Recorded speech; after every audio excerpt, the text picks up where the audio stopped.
Everyone, आज हम articles के बारे में पढ़ेंगे।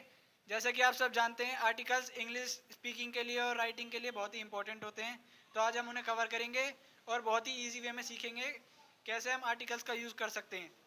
तो आर्टिकल्स तीन तरीके के होते हैं, ए, एन और द। तो सबसे पहले ए को कवर करते हैं।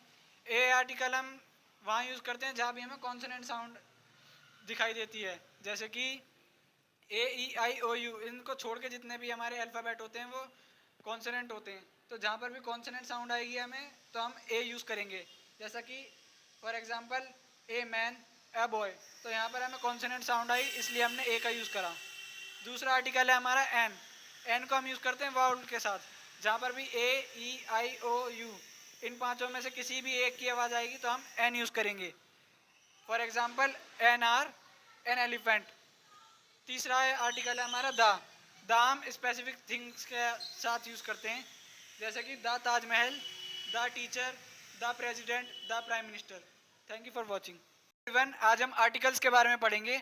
जैसे कि आप सब जानते हैं, आर्टिकल्स इंग्लिश स्पीकिंग के लिए और राइटिंग के लिए बहुत ही इंपॉर्टेंट होते हैं। तो आज हम उन्हें कवर करेंगे और बहुत ही ईजी वे में सीखेंगे कैसे हम आर्टिकल्स का यूज़ कर सकते हैं। तो आर्टिकल्स तीन तरीके के होते हैं, ए, एन और द। तो सबसे पहले ए को कवर करते हैं। ए आर्टिकल हम वहाँ यूज़ करते हैं जहाँ भी हमें कॉन्सोनेंट साउंड दिखाई देती है, जैसे कि ए, ई, आई, ओ, यू। इनको छोड़ के जितने भी हमारे अल्फ़ाबेट होते हैं वो कॉन्सोनेंट होते हैं। तो जहाँ पर भी कॉन्सोनेंट साउंड आएगी हमें, तो हम ए यूज़ करेंगे। जैसा कि for example a man, a boy. तो यहाँ पर हमें कॉन्सोनेंट साउंड आई, इसलिए हमने ए का यूज़ करा। दूसरा आर्टिकल है हमारा एन। एन को हम यूज़ करते हैं वाउल के साथ।